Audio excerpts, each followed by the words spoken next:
I shall not call Evan Ingram a wide receiver. I shall not call Evan Ingram a wide receiver. I shall not call Evan Ingram a wide receiver.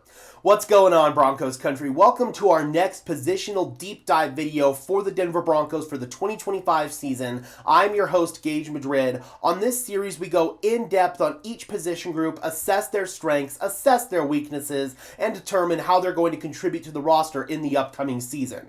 Today, we've got the tight end position. And this is a room where the Broncos made one big splash move, signing Evan Ingram in free agency. They made a couple of other minor moves as well. I famously said that this was the worst tight end room in the NFL last season.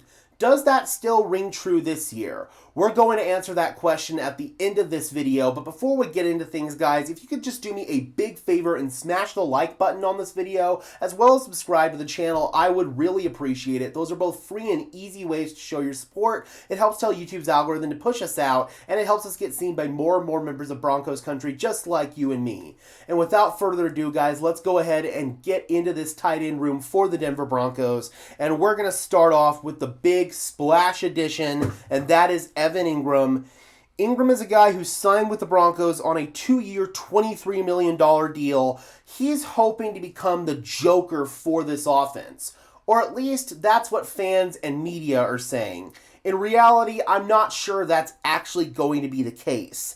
First of all, we need to discuss what position Evan Ingram is actually going to play for the Denver Broncos. And if you guys have been a member of this channel for a while, you guys already know where I'm going with this.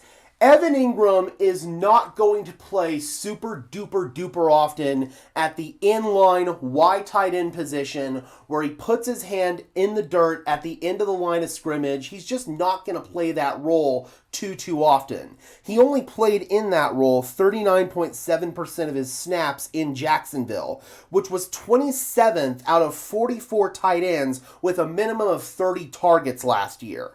He had 39.7%, the same number, in the slot, which was 26th out of 44 tight ends, and then 19.8% of his snaps came out wide as a receiver, which was the 7th most out of 44 eligible tight ends. Evan Ingram is going to move all over the place. He's not an inline tight end. When he plays in line, it's generally going to be strictly on passing downs. Or when they are running the football, they're not usually going to run the ball to Evan Ingram's side. The reason being, he's 6'3" and 240 pounds. You just can't ask him on a down-to-down basis to block 260, 270-pound edge rushers because eventually he's going to get overwhelmed in that area. I feel like the Jaguars actually did a pretty good job of limiting him in that role last season. He only had 101 run blocking snaps, which was 81st amongst all tight ends in the NFL.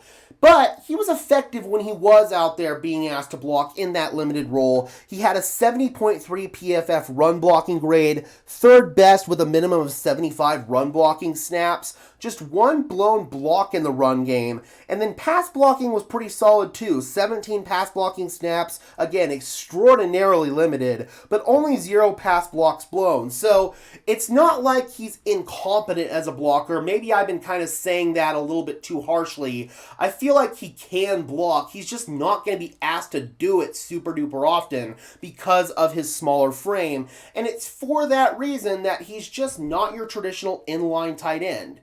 Now, the reason why I say that he's not exactly a joker for this team is because Sean Payton's definition of a joker, in his own words, is a player with elite receiving skills from the tight end or running back position.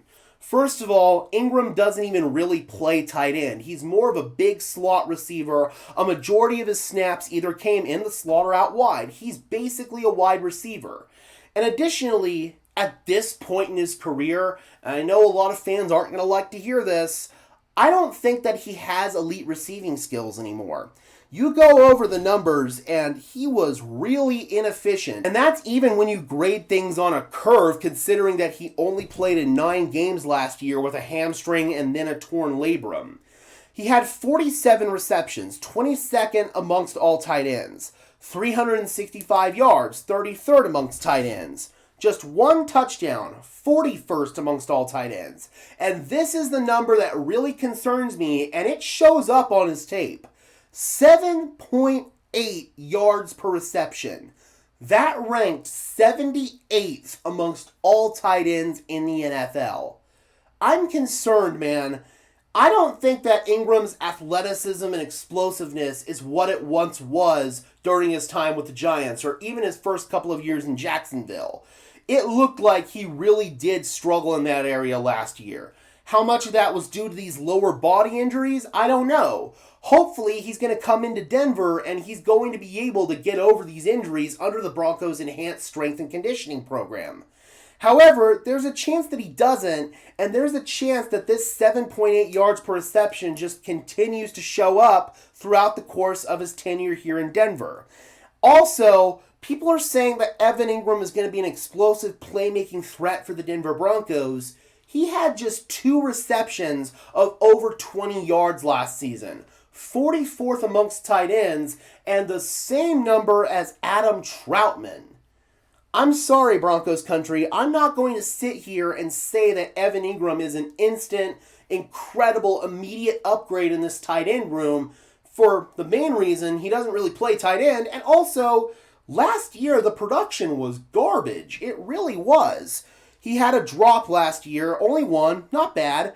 6 contested targets, 30th amongst tight ends, 2 contested catches, 35th. A 33.3% contested catch rate, 36th amongst tight ends. So he's not a contested catch guy, which you can't really expect because of his smaller frame in terms of height.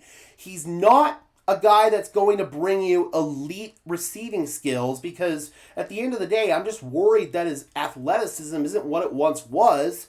I don't know, man.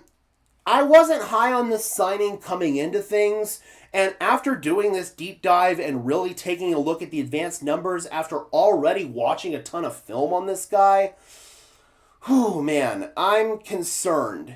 I feel like if there is one free agent signing that the Denver Broncos made this offseason that could blow up in their face, it's this one.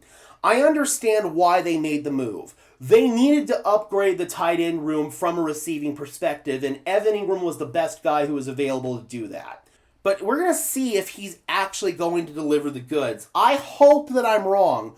I seriously hope that I'm wrong above all else. I want Evan Ingram to go out there and be awesome. I want him to go out and have 1,000 yards for the first time in his career. I want him to go out there and truly be that joker that this Denver Broncos offense needs. But I'm not going to sit here and be a fanboy and say that that's definitely going to happen because the data and the film suggests that it probably isn't going to happen. So I know that I'm being rather harsh on Evan Ingram, and again, I want him to go out there and prove me wrong. But based on the data that we have right now, I have to go with this opinion because it's on his film and it's in his numbers that he is declining in his production and he doesn't have those elite receiving traits that we're looking for to truly define a joker player. So I think Evan Ingram's going to have a good year in this offense, especially if he stays healthy, but I don't think he's going to come in and be this joker difference maker that fans and media are hyping him up to be. I just think we need to keep things realistic about our expectations with Evan Ingram. And I would be remiss if I didn't mention the injuries. It is kind of the elephant in the room with Evan Ingram. Obviously only played in 9 games last year, and he has missed time in 5 out of 8 years of his NFL career. The Broncos have, like I said earlier, an elite strength and conditioning program that has been able to really help injury-prone players overcome that. I'm hoping that it's the same thing with Evan Ingram, but he's 31 years old. This is the point where those lower body injuries really start to accumulate.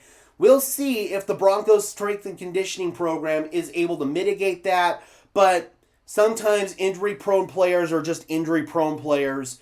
Hopefully Evan Ingram can stay healthy, because if he doesn't stay healthy, this tight end room is in trouble. All right, let's go ahead and step off of the Evan Ingram soapbox and move into Adam Troutman, who's in his third year with the Denver Broncos after coming over in a trade on draft day from the New Orleans Saints. And I know some of you guys are wondering, why is Troutman listed as a starter? Isn't he going to be tight end 2 for the Broncos? Not necessarily. Because of everything that I mentioned earlier with Evan Ingram, Troutman is going to be your starting, inline tight end for the Denver Broncos. He's going to be the guy who puts his hand in the dirt. He's going to be the guy who is your predominant blocking tight end for this team. And I thought that Adam Troutman last season really was the definition of mid. But he is a league average tight end who can at least fill certain roles for your offense. And I do think that Adam Troutman is going to ultimately outsnap Evan Ingram in terms of being in line. 72.2% of his snaps came in line last year, which was the 8th most out of 64 eligible tight ends with a minimum of 15 targets. 17% of his snaps came in the slot, 56th out of 64 tight ends, and 10.4% of his snaps came at the wide receiver position. So Adam Troutman is a guy that isn't really going to move around too much like Evan Ingram is. He's just going to predominantly stay in line and be that true wide tight end for the Denver Broncos.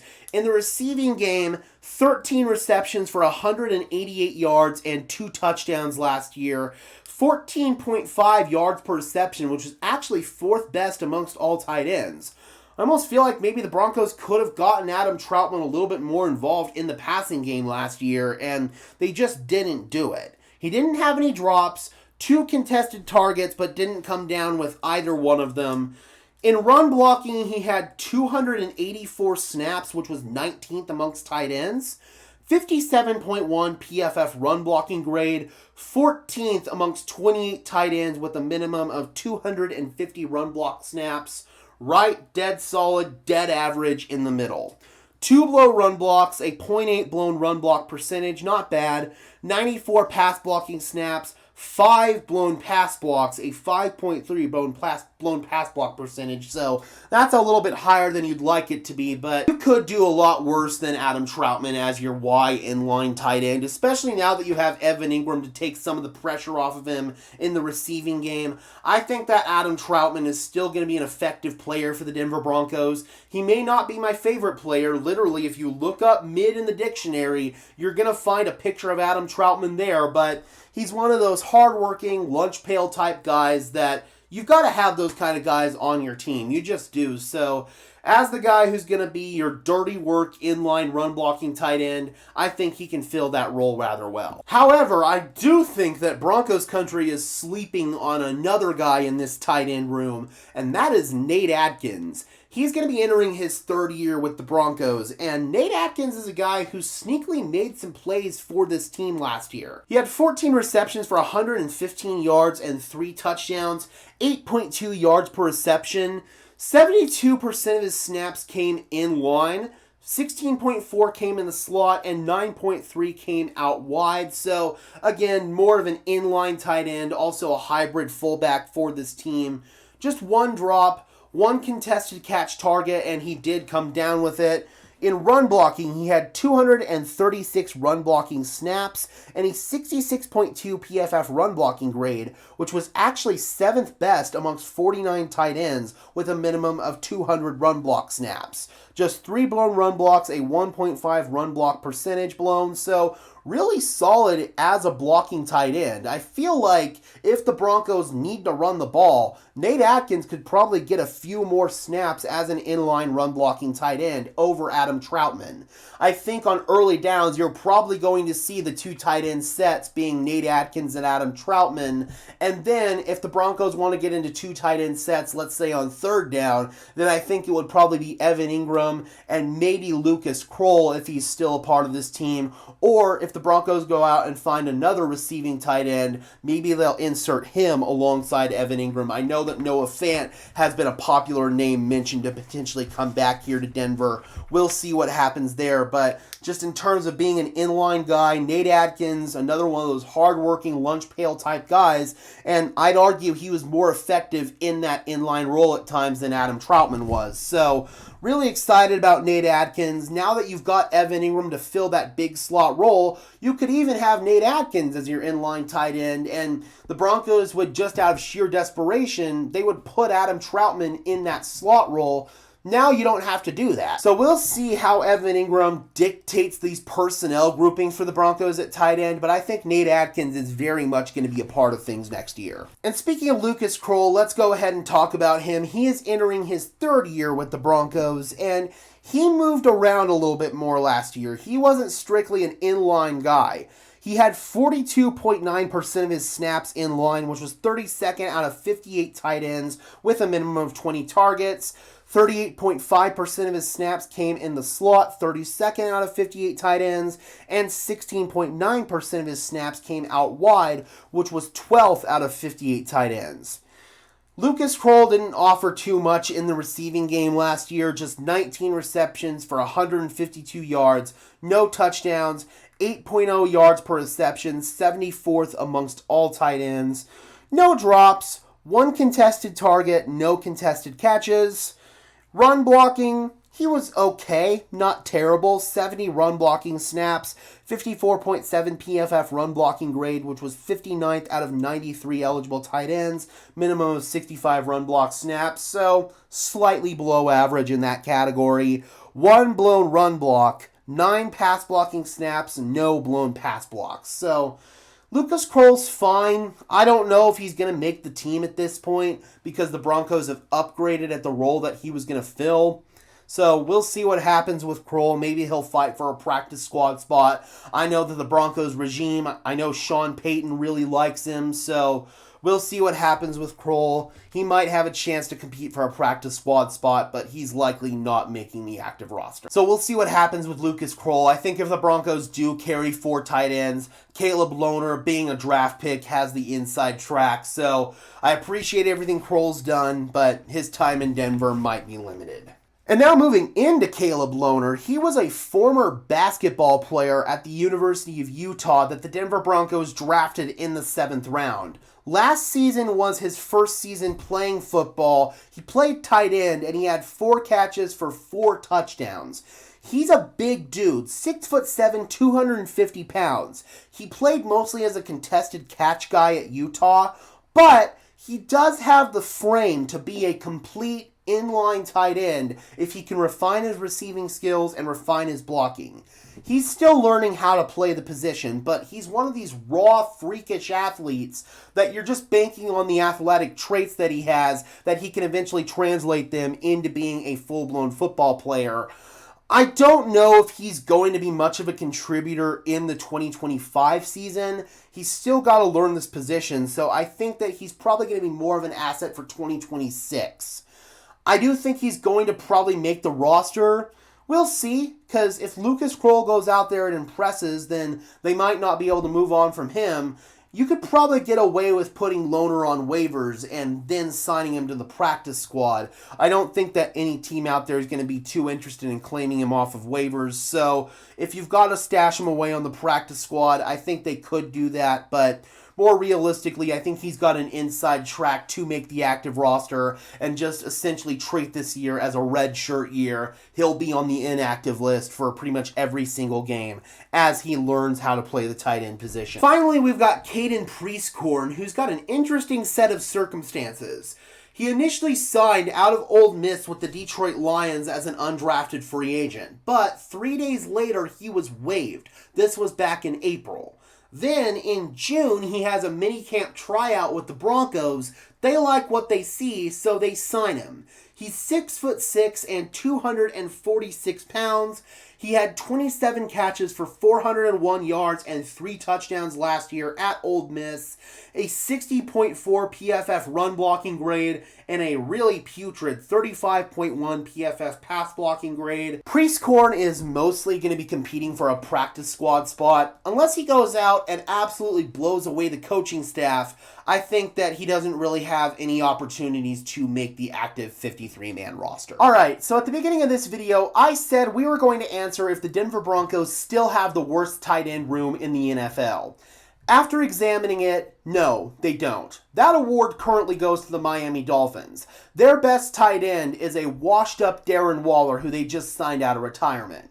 However, if Evan Ingram were to get injured, the Denver Broncos would be right back down there with one of the worst tight end rooms in the NFL. I don't know if it'd be as bad as Miami, but it might be. At this rate, the Broncos cannot afford Evan Ingram to go down. He's got to stay healthy for all 17 games. If he doesn't, then this tight end room is in big time trouble.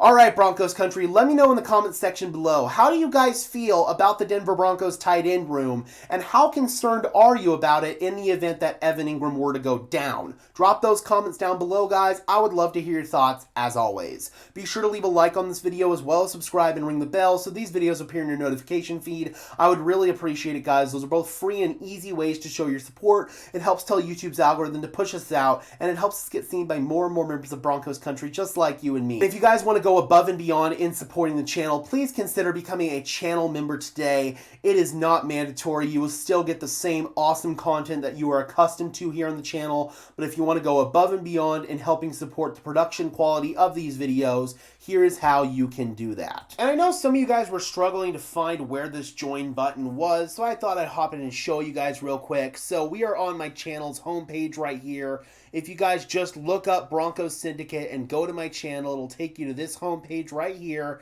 And this is where the join button is, right here next to the subscribe.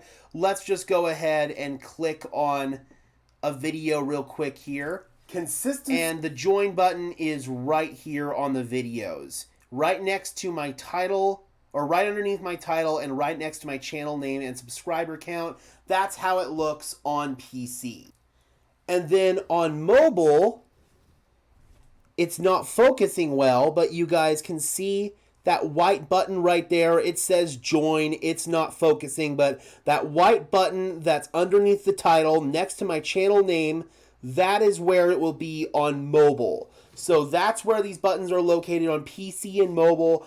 I'm not sure how to do it on a smart TV or if you're on some sort of weird device like that, but that's where the button would be located on PC and on mobile. And until next time, guys, I'm your host, Gage Madrid, saying peace out.